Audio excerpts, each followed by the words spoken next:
With just 4 whispered words, a child shattered the illusion of a billionaire's perfect life. In the glittering heart of New York City, inside a hotel where wealth feels untouchable, a maid's 12-year-old daughter noticed something no one else did. He was handsome, charming, and always by the billionaire's side. Yet his touch lingered too long. His smile never reached his eyes. Then came the whisper. A single sentence, spoken in a nearly extinct Chinese dialect the girl should never have known. For words that stopped one of the richest women in the world in her tracks. He's not who he says he is. From that moment, trust unraveled, and the walls of power began to shake. But who exactly was this man? And how could a child know the truth? A whisper in a language she shouldn't know would change everything. A 12-year-old girl with blonde hair saw what no one else did. The man holding the billionaire's arm was a monster in a tailored suit. The Grand Majestic Hotel was a palace of modern glass and steel. It rose from the heart of the city like a spire of impossible wealth. Inside, the air hummed with the quiet, confident murmur of money. Bellhops with perfect posture glided across marble floors. The scent of imported lilies, faint and expensive, hung in the air. For Laura, a maid, this world was a place she cleaned but never truly entered. Her life was a different scent.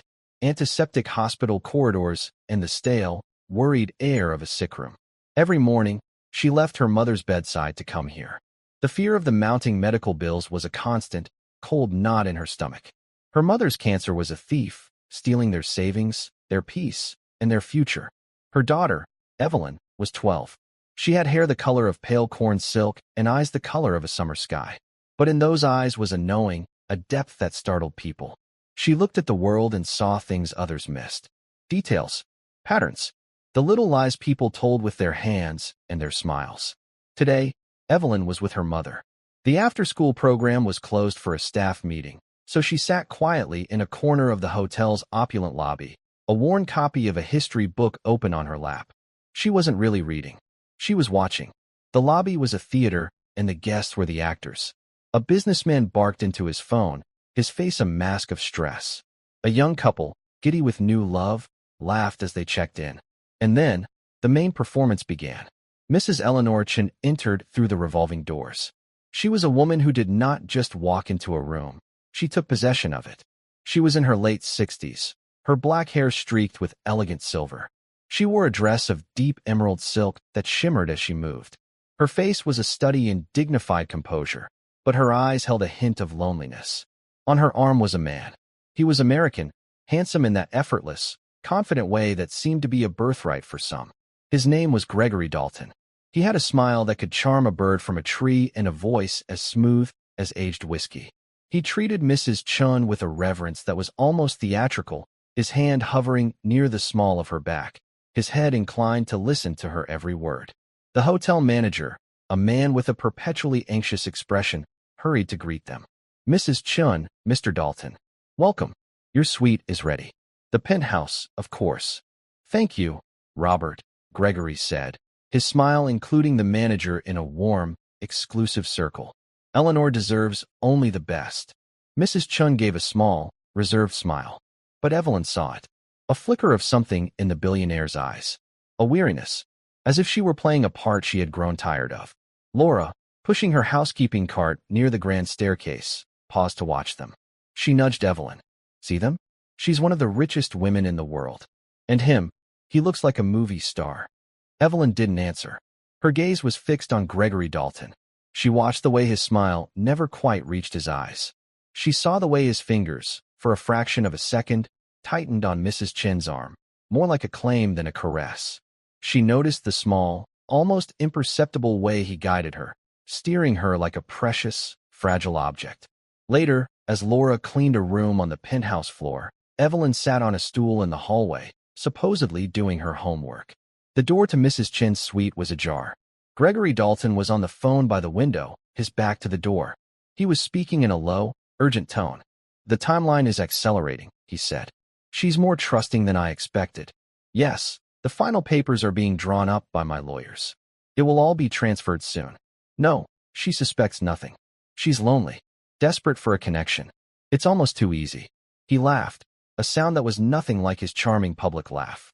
This one was cold and sharp, like breaking glass. Evelyn felt a chill crawl up her spine. She had seen him before. Not him, exactly, but men like him. In the history books she devoured. Men who came with smiles and promises, but whose hearts were full of greed. Men who preyed on the vulnerable. Her grandfather, a war hero whose faded photograph sat on her bedside table, had taught her about such men. The most dangerous enemy, he used to say, is the one who makes you believe he is your friend. He had been a codebreaker during the war, a man who saw patterns in chaos. He had taught Evelyn to see them, too. To listen not just to what people said, but to what they didn't say. Gregory Dalton finished his call and turned. He saw Evelyn sitting in the hallway. His face, which had been hard and cruel a moment before, instantly transformed. The charming smile returned. "Well, hello there," he said, his voice warm honey. "Shouldn't you be in school?" "It's a half day," Evelyn replied, her voice small, her eyes never leaving his. "A bright young lady like you should be enjoying the afternoon, not stuck in a hotel hallway," he said, pulling a crisp $50 bill from his wallet. "Here, go buy yourself some ice cream." Evelyn looked at the money, then back at his face. She didn't take it. "No, thank you, sir." Gregory's smile faltered for a heartbeat. Annoyance flickered in his eyes before he masked it. "Suit yourself," he said with a shrug, turning back into the suite. Evelyn knew she had to do something. Her mother's face, etched with worry over the hospital bills, flashed in her mind. They were powerless people, cogs in the giant, glittering machine of the hotel. What could a 12-year-old girl and her mother do? But then she thought of her grandfather. He had faced down entire armies with nothing but his mind. He had taught her that courage wasn't about being strong. It was about doing the right thing, especially when you were scared. Mrs. Chun came out of the suite a few minutes later, alone. She was heading towards the elevator. It was now or never. Evelyn stood up and walked towards the billionaire. She kept her head down, as if she were just a child walking down a hallway. As she passed Mrs. Chun, she looked up. Their eyes met. In that moment, Evelyn did something extraordinary, something impossible. She spoke, not in English, but in a rare, almost forgotten dialect of Chinese. A dialect from a small, mountainous region where Mrs. Chun had been born. A dialect she hadn't heard in over 50 years. Evelyn said, her pronunciation perfect, her tone low and urgent. "He's not who he says he is." Mrs. Chun stopped dead. The blood drained from her face. Her carefully constructed composure shattered. She stared at the little blonde girl, her mouth slightly agape. It wasn't just the words. It was the dialect. A secret key to a life she had left behind long ago. A language she had spoken only with her family, all of whom were gone. "You. How can you speak?" she stammered, her voice a choked whisper. Evelyn looked her directly in the eye and spoke again, her voice clear and steady, still in that nearly extinct dialect. "He will take everything from you. Trust me." Then, before the shocked woman could say another word, Evelyn turned and walked away, disappearing down the long, silent corridor, leaving the billionaire standing alone, her world suddenly, terrifyingly, tilted on its axis. Mrs. Chen's face, a moment ago a mask of placid wealth, was now pale with a fear she hadn't felt in decades. The little girl's warning echoed in the silent, opulent hallway, a seed of terrible doubt planted in the heart of the gilded cage. Eleanor Chen stood frozen in the hallway. The plush carpet seemed to sway beneath her feet. The air, conditioned to a perfect temperature, suddenly felt cold and thin. Around her, the life of the hotel continued. A distant bell chimed. A guest laughed. But for Eleanor, the world had gone silent. All she could hear were the echoes of that little girl's words, spoken in a ghost's tongue. "He's not who he says he is." The dialect was a key to a locked room in her memory. A room she had not entered for 60 years. It was the language of her childhood, of a small village nestled in the misty mountains of Hunan province. It was the language of her mother, her father, her brothers. All gone now, swallowed by war and revolution. She had escaped. She had built a new life, an empire of steel and finance, in a new country. She had buried the past under layers of success and tailored silk. How could a blonde American child speak those words? It was impossible. A trick. A cruel, elaborate joke. But the look in the girl's eyes, there was no malice in them. Only a strange, solemn urgency. Gregory Dalton emerged from the suite. His smile was back in place, a perfect, polished mask. "Darling, I've ordered us some champagne to celebrate. The deal is all but finalized." He reached for her arm. This time, his touch felt different. It was not the comforting gesture of a lover. It was the grip of a jailer. Eleanor flinched, pulling her arm away. "What is it?" Gregory's smile tightened at the edges. "You look as if you've seen a ghost." I need some air," Eleanor said, her voice unsteady. She turned and walked towards the elevator, her movements stiff. She could feel his eyes on her back, questioning, suspicious. Down in the lobby, she approached the front desk. Robert, the anxious manager, rushed over. "Mrs. Chun, is everything to your liking?" "There was a little girl," Eleanor said, trying to keep her voice even. "Blonde hair. About 12 years old. She was in the hallway on the penthouse floor. Her mother is a maid here. I need to find her." The manager's face clouded with professional concern. "A child on the guest floors? That is highly irregular. I assure you, our staff is trained too." "I don't care about your training," Eleanor cut in, her voice sharp with an authority she rarely used. "Find her. Now." The manager scurried away, speaking into his walkie-talkie in hushed, frantic tones. Eleanor waited, her hands clenched so tightly her knuckles were white. She scanned the faces in the lobby, half expecting to see the girl's piercing blue eyes watching her from the crowd. Meanwhile, in a sterile, windowless break room in the hotel's basement, Laura was counting her tips. The small pile of bills was a pathetic shield against the mountain of debt that awaited her. She felt a familiar wave of despair wash over her. Evelyn sat beside her, quietly reading her history book. She seemed calm, but her leg bounced slightly, the only sign of her inner turmoil. "What did you say to that woman, Evie?" Laura asked, her voice low. "I saw you. You worried her." "I told her the truth," Evelyn said simply, not looking up from her book. "The truth? What truth?" "You don't know those people." Laura's voice was laced with fear. "You can't go around upsetting guests. Especially not guests like Mrs. Chun. We could be fired. Do you understand?" "Fired? He's a bad man, Mom." "You don't know that," Laura whispered, her eyes darting towards the door. "He's rich. He's powerful. People like us, we stay out of their way. We keep our heads down. That's how we survive." The door to the break room burst open.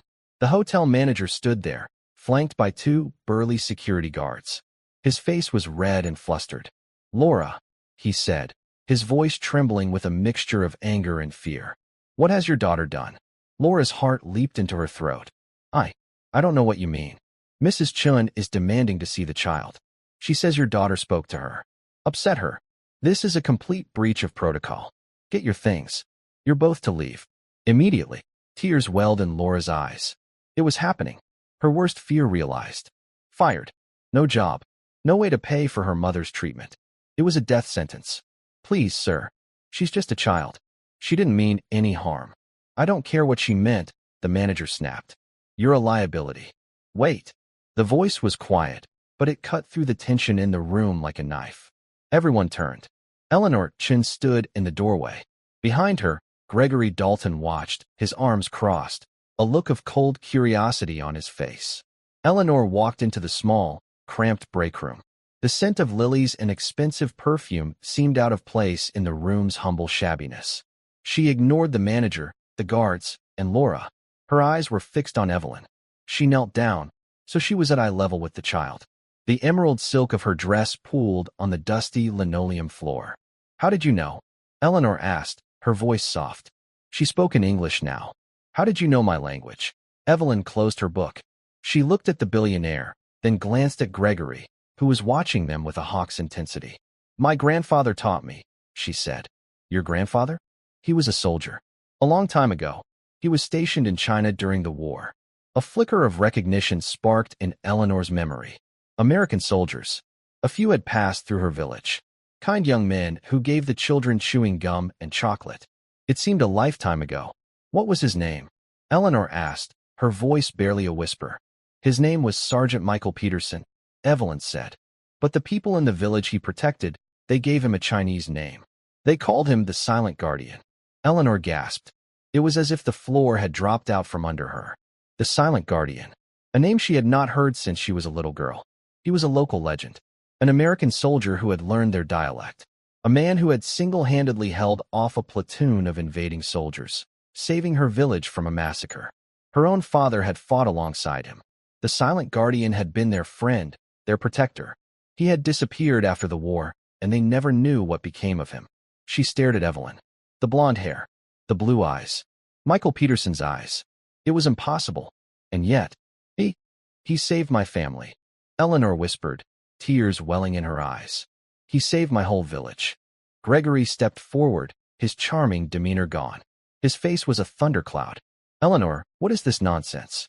It's a shakedown. The maid put her daughter up to it. They want money. No, Eleanor said, her voice gaining strength. She stood up, her back straight, her eyes blazing. She turned to face him. She spoke to me in a language you could never understand, Gregory. In more ways than one. She turned back to Evelyn. Your grandfather. Is he still alive? Evelyn shook her head slowly. He passed away 2 years ago. My grandma is sick. That's why my mom works so hard. The pieces clicked into place. The maid's desperation. The child's strange wisdom. The impossible connection to her own buried past. It was all a tapestry, intricate and undeniable. The warning from the silent guardian's granddaughter could not be a coincidence. Robert, Eleanor said to the manager, her voice ringing with the command that had built an empire. This woman and her child are now my personal guests. You will arrange for them to have a suite on my floor. You will see to their every need. And you will triple her salary. Effective immediately. This will be her compensation for the distress you have caused her. The manager's jaw dropped. The security guards looked at each other in confusion. Laura stared, wide-eyed, unable to process what was happening. Gregory's face was a mask of fury. Eleanor, you can't be serious. You're going to listen to a child's fantasy. It is more real than anything you have ever told me. Eleanor said, her voice like ice. She turned her back on him, a gesture of final, absolute dismissal. She extended her hand to Evelyn. Come, she said gently. You and I have much to talk about. You must tell me everything you know about your grandfather, and everything you know about him. She nodded towards Gregory, who stood frozen in a state of impotent rage, his carefully constructed world beginning to crumble around him. The little girl had done more than just whisper a warning. She had lit a fuse. The suite was not just a room. It was a different world.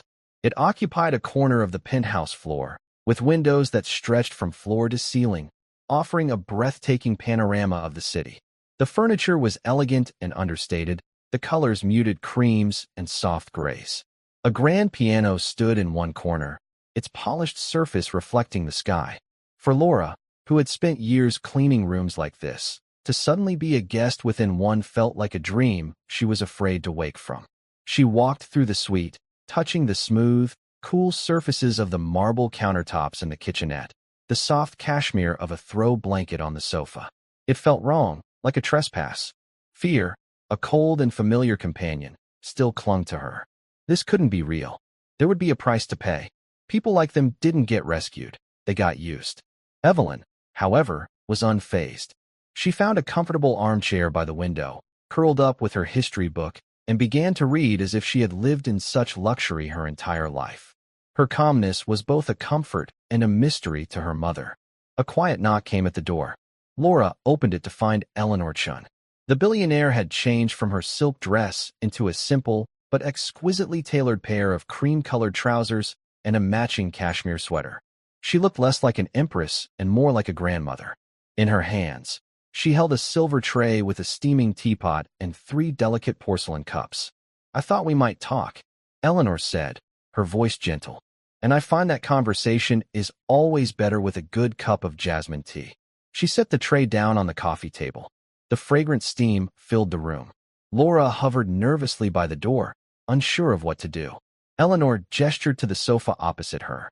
Please, Laura. Sit. You are my guest. Hesitantly, Laura sat on the edge of the plush cushion. Eleanor poured the tea, her movements graceful and precise. She handed a cup to Laura, then to Evelyn. Evelyn, Eleanor began, her eyes full of a sorrowful curiosity. Tell me about your grandfather. Tell me everything. Evelyn put her book aside. She looked at the old woman, her blue eyes clear and direct. Grandpa didn't talk much about the war, she said. He said it wasn't something to be proud of. But he talked about the people. He said the people in the village were the bravest he had ever met. They had lost so much, but they still knew how to be kind. She took a sip of her tea. He taught me how to see things. He said most people only look at the surface, at the nice clothes and the big smiles. But the truth is underneath.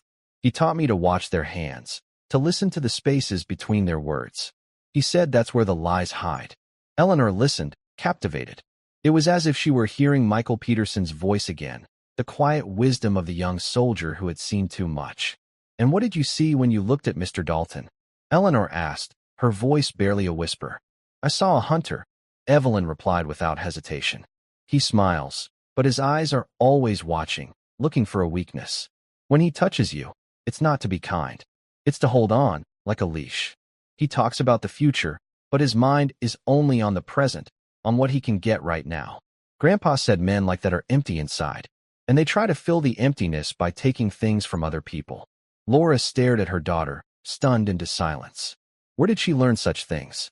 How could she see so clearly what all the other adults, including a brilliant businesswoman like Mrs. Chun, had missed? Eleanor closed her eyes for a moment. Evelyn's words were a cold, clear light, illuminating all the small, nagging doubts she had pushed aside. Gregory's constant talk of merging their assets, for simplicity, his insistence on using his own lawyers, who were more familiar with international finance. His subtle isolation of her from her old friends and advisors, framing it as a way to protect her from their jealousy. It had all been done with such charm, such plausible deniability. She had wanted to believe him. She had been so lonely. She opened her eyes, the gentle warmth gone, replaced by the cool, decisive resolve that had built her fortune. She picked up her phone from the table. She dialed a number from memory. "David," she said when the call was answered. There were no pleasantries. "I have a situation. It requires the utmost discretion." David was her head of security, a man who had been with her for 30 years, a former intelligence officer whose loyalty was absolute. "I need a complete workup on a man named Gregory Dalton. American, in his late 40s. I want everything. Financial records, travel history, known associates, past relationships. I want to know who he had coffee with yesterday and what brand he drank. I want to know if he has any debts, any secrets, any other names. I want it yesterday, David." She listened for a moment. "The urgency is extreme. My personal security is potentially compromised. Spare no expense. Use all our resources. And David, be careful. I have a feeling he is more dangerous than he appears." She ended the call and placed the phone back on the table with a soft click. The action was quiet, but it felt as momentous as a declaration of war. She had turned the vast, powerful machinery of her empire against the man she had almost married. As if on cue, the intercom buzzed. Laura jumped. Eleanor answered it calmly. It was the front desk. Mr. Dalton was in the lobby, demanding to see her. "Tell Mr. Dalton that I am not to be disturbed," Eleanor said, her voice cold steel. "Under any circumstances. He is not to be allowed on this floor. If he persists, you are to escort him from the premises. Is that understood?" There was a stunned silence from the other end before a stammered, "Yes, Mrs. Chun." A few minutes later, the phone in the suite rang. Eleanor glanced at the caller ID and let it ring until it went to voicemail. It rang again and again. The persistent, angry sound was a stark reminder of the danger that was now circling, shut out for the moment, but not gone. When the ringing finally stopped, an unnerving silence filled the room. The three of them sat there, a strange, impromptu family forged in a moment of crisis. The lonely billionaire, the terrified maid, and the preternaturally wise child. Eleanor looked at Laura, whose face was pale with fear. She saw the exhaustion in her eyes, the fine lines of worry etched around her mouth. She recognized that look. It was the same look her own mother had worn, decades ago, as she struggled to feed her children in a war-torn village. "Laura," Eleanor said, her voice softening again. "I know you are frightened, but you and your daughter are under my protection now. No one will harm you. I give you my word." She paused, then added, "Evelyn told me your mother is ill. I would like to help. My personal physician is one of the best oncologists in the world. I will have him review her case immediately. We will have her moved to a private hospital, the best there is. You will not have to worry about the cost. You will only have to worry about her getting well." Laura burst into tears. It was not a quiet, dignified weeping. It was a storm of pent-up fear, grief, and now, overwhelming gratitude. She sobbed into her hands, the sound raw and heartbreaking. All the sleepless nights, the endless worry, the crushing weight of the bills, it all came pouring out. Evelyn slid off her chair and went to her mother, wrapping her small arms around her. Eleanor came and sat beside them, placing a comforting hand on Laura's shaking shoulder. In that moment, in the opulent suite high above the city, the three women were not separated by wealth or class. They were bound by a shared vulnerability, a shared history they were only just beginning to understand, and a shared enemy whose true face was about to be revealed. The gilded cage had opened, not as an escape, but as a fortress, and from within its walls, they would prepare for the coming fight. The next 24 hours were a blur of disorienting change for Laura. One moment, she was an invisible maid, scrubbing toilets and living in constant fear of a pink slip. The next, she was residing in a suite that cost more per night than she earned in a month. Her mother was being transferred by private ambulance to a state-of-the-art medical facility, and her daughter was having quiet, serious conversations with one of the most powerful women in the world. It felt like she had stepped through a looking glass. For Gregory Dalton, the 24 hours were a descent into a cold, seething fury. First, his calls went unanswered. Then, his key card to the penthouse floor was deactivated. When he tried to approach the elevator, a polite but immovable security guard informed him that Mrs. Chun was unavailable. His charm, the primary tool of his trade, was useless against this silent, impenetrable wall. He retreated to a bar across the street from the hotel, a dark, wood-paneled room where he could watch the building's entrance. He ordered a whiskey and drank it in one swallow, the liquid burning a trail down his throat. This was not how it was supposed to happen. The old woman had been a perfect mark, lonely, trusting, and so insulated by her wealth that she had lost her natural sense of suspicion. The final transfer of a significant portion of her liquid assets into a joint holding company under his control was scheduled for the end of the week. He had been days away from the biggest score of his life, and it had all been undone by a child, a little blonde brat, and her meddling mother. It was inconceivable. He slammed the empty glass on the bar, drawing a sharp look from the bartender. He needed to get back in, to regain control of the narrative. He would apologize, grovel if he had to. He would invent a story, a sudden illness in his family, a momentary lapse in judgment. He would turn on the charm, the practiced sincerity that had never failed him. He just needed to get in front of her. His phone buzzed. It was a text from an unknown number. She knows. Get out. A cold dread, colder than the ice in his next drink, seeped into his bones. Who was this? One of his contacts on the hotel staff? It didn't matter. If Eleanor knew, truly knew, then this was no longer a game of seduction. It was a game of survival. His entire operation was built on a foundation of meticulously crafted lies. His name, his history, his wealth, all of it was an illusion. If she had started digging, the whole house of cards would come tumbling down. He looked up at the hotel, no longer a symbol of his imminent victory, but a fortress he had been cast out of. His anger curdled into something much more dangerous, desperation. Up in the penthouse suite, the report from David, Eleanor's head of security, was being projected onto a large screen. It was a portrait of a life lived in the shadows. Gregory Dalton did not exist.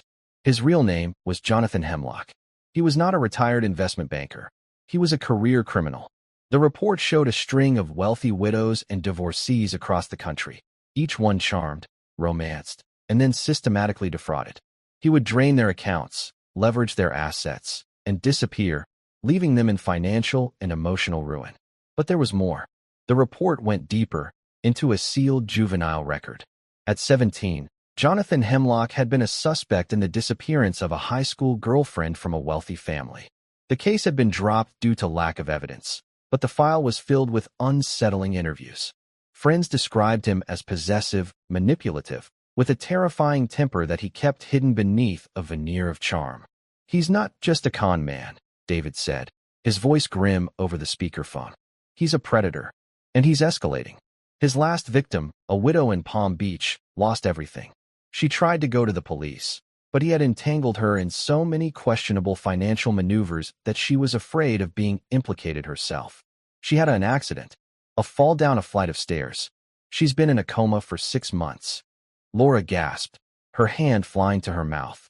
She looked at Evelyn, who was watching the screen with a solemn, unnerving calmness, as if this were just a confirmation of what she already knew. Eleanor's face was hard, carved from granite. The loneliness that had made her vulnerable was gone, burned away by a cold, righteous anger. This man had not just tried to steal her money. He had preyed on her humanity. He had used her need for companionship as a weapon against her. And he had almost succeeded. He is still in the city, David continued. We have him under surveillance.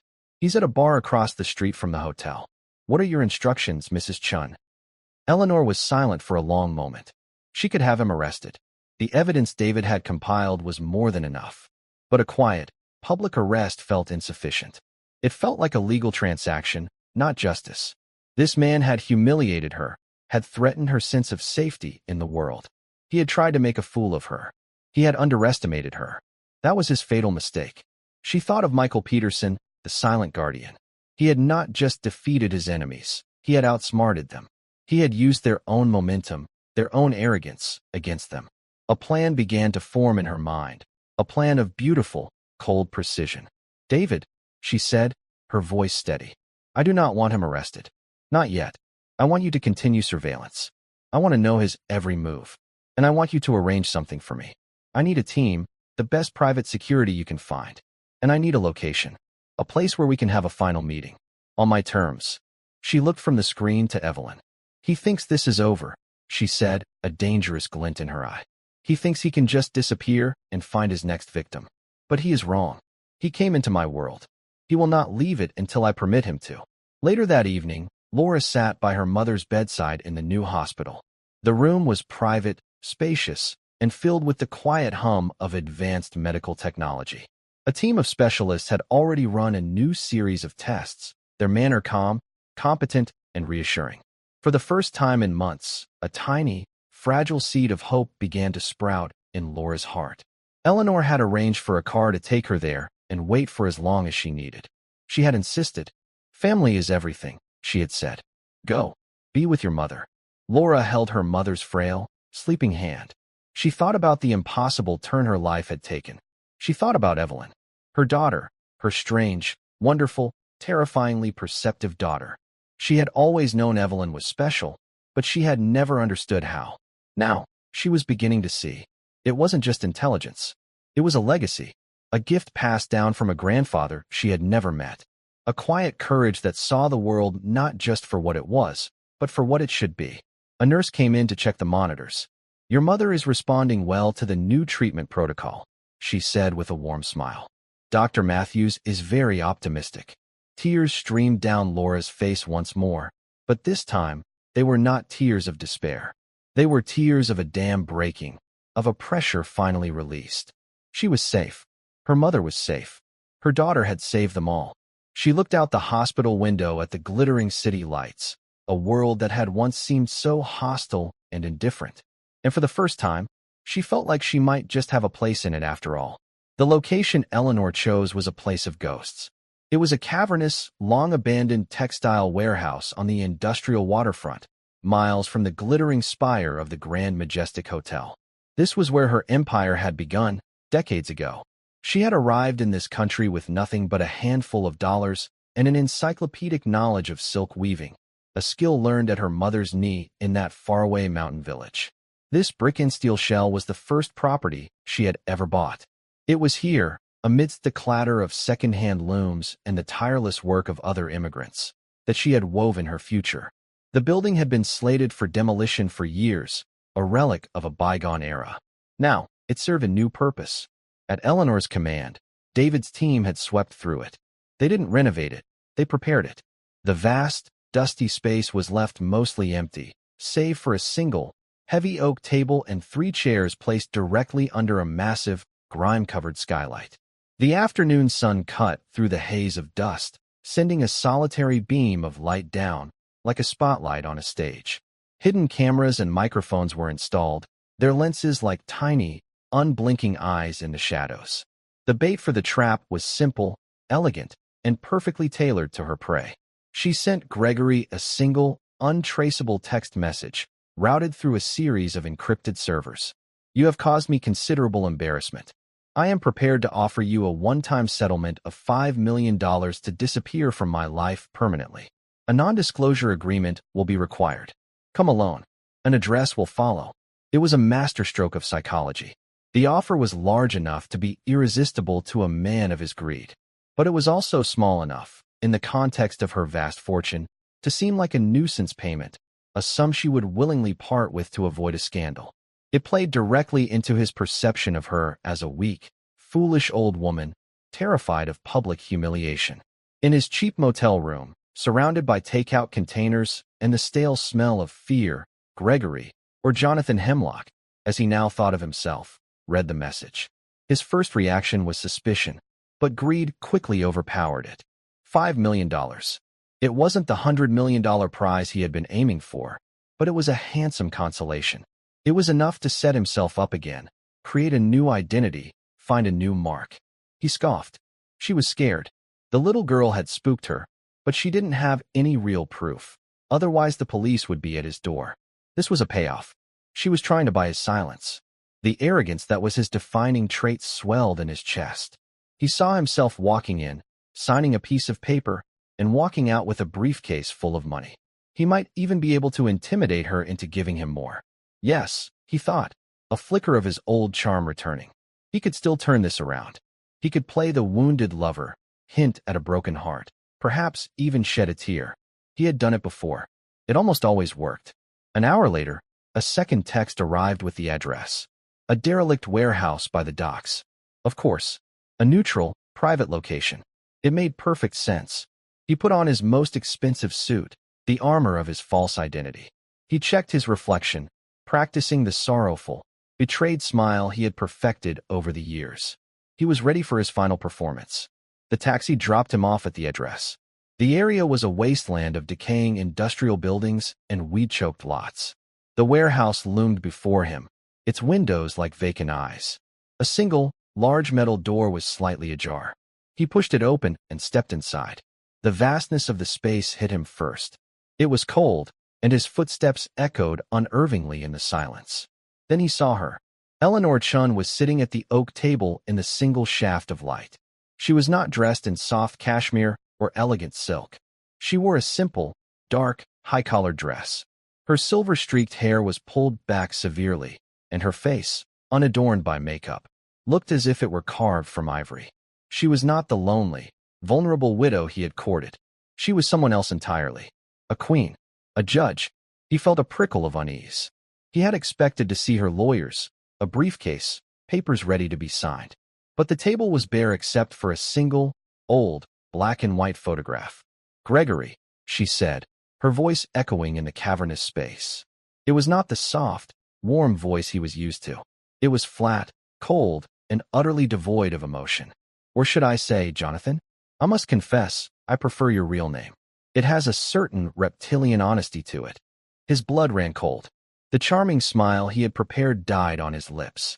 Eleanor, I don't know what you're talking about. I came here in good faith, too. You came here out of greed. She cut him off. The same greed that has guided every action of your pathetic, parasitic life. Did you really think I was so foolish? So blinded by your cheap theatrics that I would not look into the man I was considering marrying?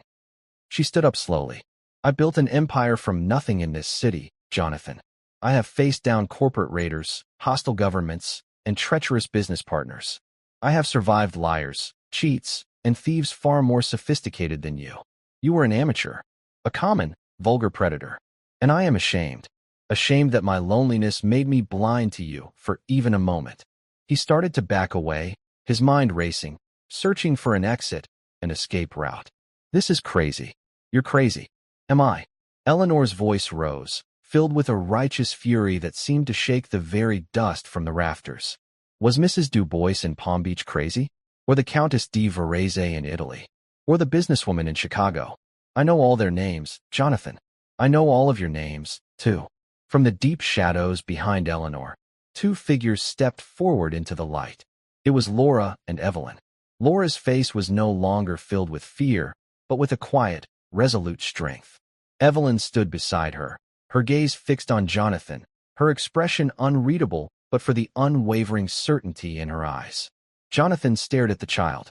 the source of his ruin, the impossible little girl who had seen right through him. You, he snarled, his mask of civility finally dropping away completely, revealing the ugly, violent creature beneath. This is your fault. No, Eleanor said, stepping between him and the girl. This is your fault. You did this. You chose this path. And now, you will face the consequences. Jonathan laughed, a harsh, ugly sound. What are you going to do, old woman? Call the police? We both know that will create a scandal you don't want. Your name will be dragged through the mud. You still don't understand, do you? Eleanor said with a shake of her head. You still think I care about such things? My reputation, my public image. Those are things for the world you inhabit. A world of surfaces and lies. But I come from a different world. A world where honor and justice are all that matter. She picked up the old photograph from the table. It was a faded image of a young American soldier with kind eyes, surrounded by a group of smiling Chinese villagers. A young girl, no older than Evelyn, was holding the soldier's hand. This was my village, Eleanor said, her voice softening with memory. This was my father. And this little girl, this was me. The man in this photograph, Sergeant Michael Peterson, saved us. He taught us that you do not stand by and allow evil to flourish. You confront it. You root it out. His granddaughter reminded me of that lesson. She looked past him, towards the darkened corners of the warehouse. You are right. I am not going to call the police. That would be too simple, too clean. No, Jonathan. For you, I have planned something far more appropriate. On her signal, the large metal door behind Jonathan slammed shut with a deafening, final boom. From all around him, out of the shadows, figures emerged. They were not police officers in uniform. They were grim-faced men who had been victims of his scams. A ruined investor from his early days. The son of a woman who had lost her home. The brother of the widow in Palm Beach. They had been flown in by Eleanor, their silence and cooperation bought with the promise of restitution and something more valuable, the chance to face the man who had destroyed their lives. Jonathan Hemlock was trapped. The hunter was now the prey. There were no cameras, no lawyers, no police. Only the ghosts he had created, brought back to haunt him in the cavernous, silent warehouse where Eleanor Chun had first learned how to build a world, and now, how to tear one down. Jonathan Hemlock's world shrank to the dimensions of the oak table and the circle of grim-faced men who surrounded him. The vast, shadowy warehouse felt claustrophobic, the air thick with a silent, simmering rage. These were not hired thugs. Their eyes held no cold professionalism. They held something far worse, memory. He saw the ghosts of his past, made flesh.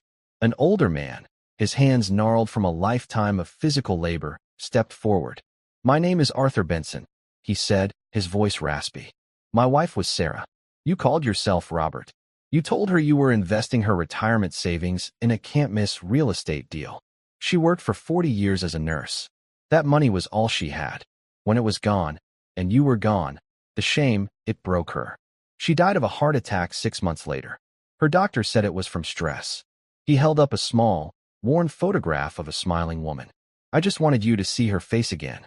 Another man, younger, his face tight with anger, pointed a shaking finger at Jonathan. My mother is in a coma because of you. You pushed her. My sister saw you. She was too scared to come forward. She's not scared anymore. One by one, they spoke. They didn't shout. They didn't threaten. They simply testified. Each story was a nail being hammered into the coffin of his manufactured identity. They spoke of stolen inheritances, of life savings vanished, of homes lost, of trust shattered so completely it had led to illness and despair. They were not just talking about money. They were talking about the theft of their lives, their pasts, and their futures. Jonathan, the master of words, the weaver of lies, found he had nothing to say. His charm was a useless currency here. His practiced apologies would be gasoline on this fire. For the first time in his life, he was utterly powerless. He was not a character in a story he was writing. He was a bug pinned to a board. He looked at Eleanor, a desperate, pleading look in his eyes. He saw no mercy there, only a profound, historical coldness. She was not enjoying this. Her expression was one of grim necessity, of a surgeon excising a cancer. Laura stood holding Evelyn's hand, her knuckles white. She was terrified, but she did not look away. She needed to see this. She needed to see the monster who had almost entered their lives be stripped of his power. It was a harsh lesson, but a necessary one. The world had teeth, and she was finally seeing what it took to pull them. Evelyn watched, her expression unchanging. She was not afraid. She was observing, learning, understanding. She was seeing the abstract concepts her grandfather had taught her: justice, consequence, honor, play out in a stark and brutal reality. When the last man had spoken, a heavy silence descended upon the warehouse. All that could be heard was Jonathan's ragged breathing. "This is your reckoning, Jonathan," Eleanor said, her voice cutting through the silence. "This is the balance sheet of your life, the sum of all your choices." She gestured to a briefcase that one of David's men, previously unseen in the shadows, placed upon the table. She opened it. It was not filled with money. It was filled with files, each one thick with evidence. "The authorities have been given an anonymous tip," she explained calmly. "They have been directed to a storage locker you keep under a false name. In it, they will find documents, passports, and financial records detailing every crime you have committed for the past 20 years. The evidence is overwhelming. You will be arrested. You will be convicted. You will die in prison. There is no doubt of this." She paused, letting the weight of her words sink in. "However, I am offering you an alternative. Not because you deserve it, but because these people," she gestured to the circle of men, "deserve to have their lives back. And because I have no wish for my name to be associated with yours in the public record." She slid a single sheet of paper and a pen across the table. "This is a confession. You will sign it. It details everything. It also contains a full power of attorney, granting my associates the right to liquidate every hidden asset you have. Every offshore account, every shell corporation. We know where they are. We will drain them. The money will be used to repay your victims, with interest. And what happens to me?" he whispered, his voice hoarse. "You will be given a new identity. A real one this time. No lies. You will be given a bus ticket to a small, remote town in the middle of the country where you will work a manual labor job for the rest of your life. You will have a small apartment. You will earn a minimum wage. You will be nobody, and you will be watched. If you ever deviate from this path, if you ever try to contact anyone from your past, if you ever so much as tell a single lie to get out of a day's work, your confession will be delivered to the FBI. You will not be given a second chance." It was a choice between a cage of steel and a cage of absolute obscurity. A choice between a quick death of his life as he knew it and a slow one. He stared at the paper, then at the faces around him. He saw no escape. He had been so thoroughly, so completely outmaneuvered. His shoulders slumped. The last of his arrogance, his defiance, crumbled into dust. He was a hollow man, and the emptiness was finally, crushingly apparent. He picked up the pen. His hand trembled as he signed his name, his real name, at the bottom of the page. Eleanor took the paper. She nodded to David's man, who escorted a now-broken Jonathan Hemlock out a side door, towards his new life of relentless, anonymous mediocrity. She then turned to the assembled men. "My associates will be in touch with each of you," she said, her voice now softer, filled with a quiet empathy.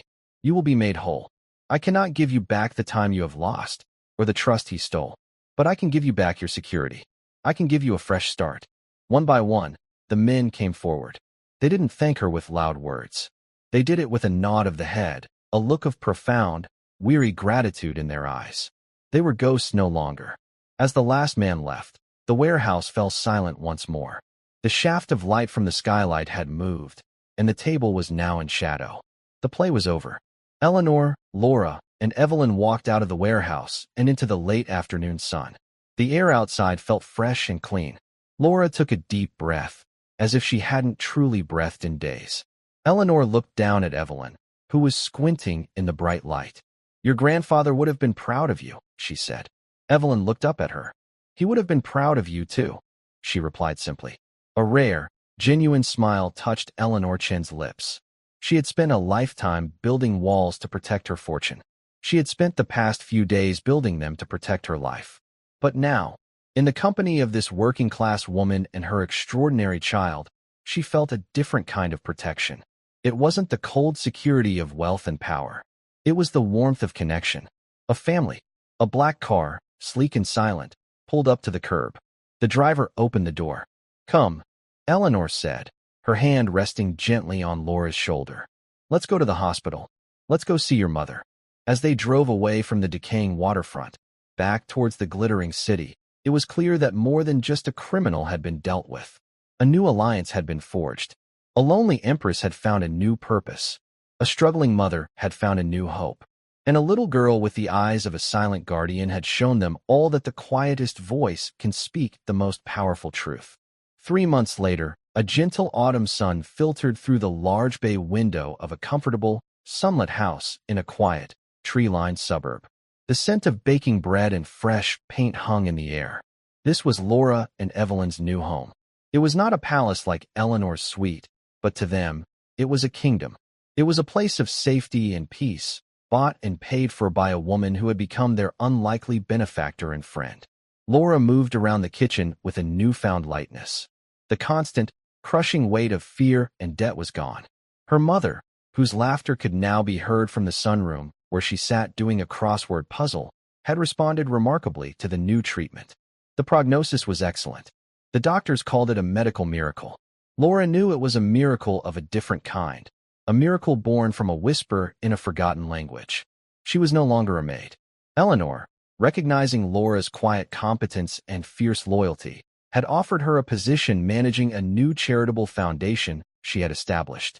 The foundation's purpose was twofold: to provide financial and medical assistance to families bankrupted by illness, and to fund educational programs for gifted children from low-income backgrounds.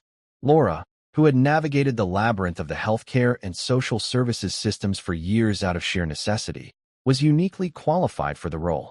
She had found her calling not in scrubbing the floors of the wealthy, but in lifting up those who had been knocked down by life. Evelyn was thriving. She was enrolled in a special school that challenged her remarkable mind, a place where her deep questions and unusual insights were celebrated, not seen as strange. But the new environment hadn't changed her. She was still the same quiet, observant girl. She still preferred the company of her history books to loud parties. She still saw the world with the clear, unsparing eyes of her grandfather. Eleanor was a frequent visitor to their new home. She would arrive in her chauffeured car, but she would leave her corporate armor at the door. With them, she was not Mrs. Chun, the billionaire titan of industry. She was Eleanor, a friend. She would sit in the kitchen with Laura, sipping tea and talking for hours, not about stock prices or acquisitions, but about their lives, their hopes, their children. She found a simple, profound joy in these moments, a joy her vast wealth had never been able to buy. She had found a new family. In Laura, she saw the resilience of the women she had grown up with. And in Evelyn, she saw not only the legacy of the man who had saved her village, but also the future.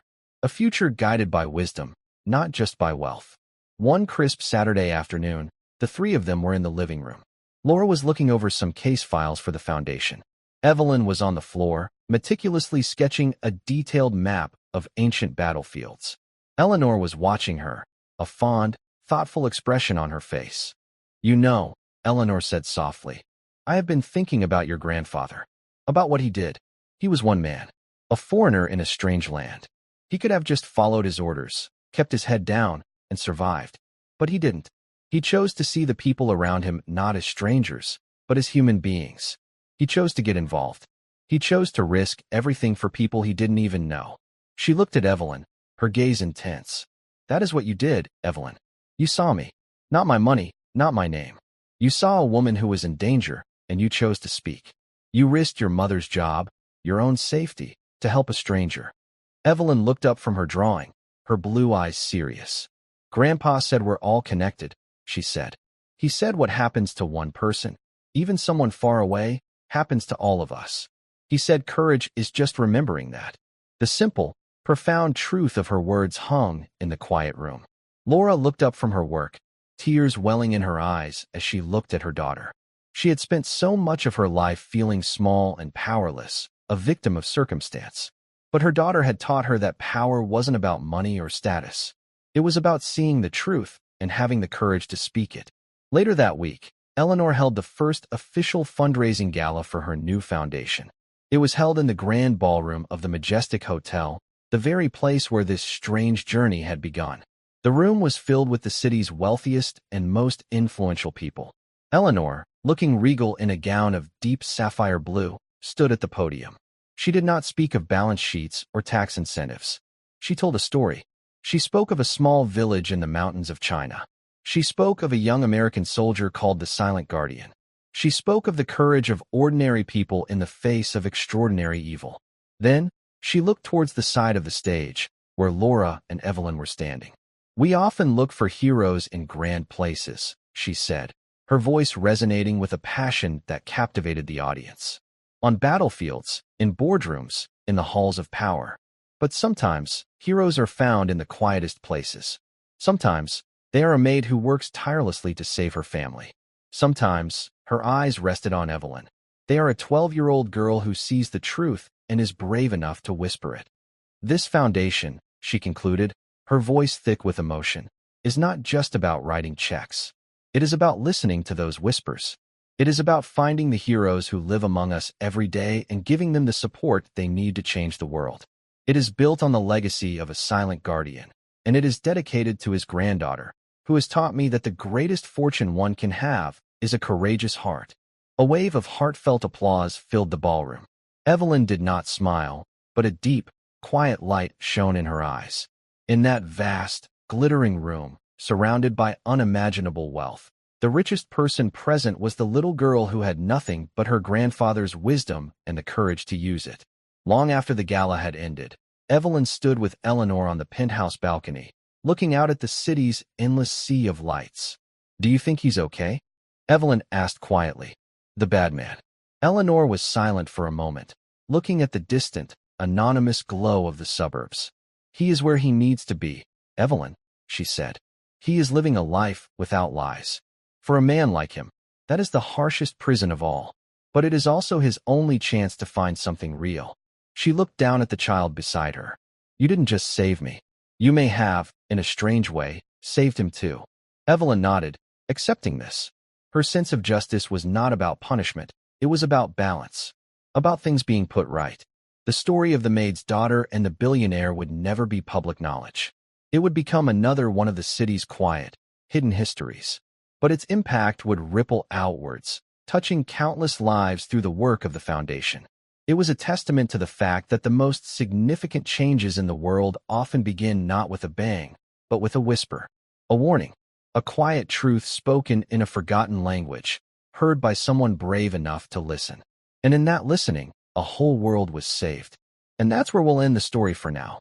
Whenever I share one of these, I hope it gives you a chance to step out of the everyday and just drift for a bit. I'd love to know what you were doing while listening. Maybe relaxing after work, on a late-night drive, or just winding down. Drop a line in the comments.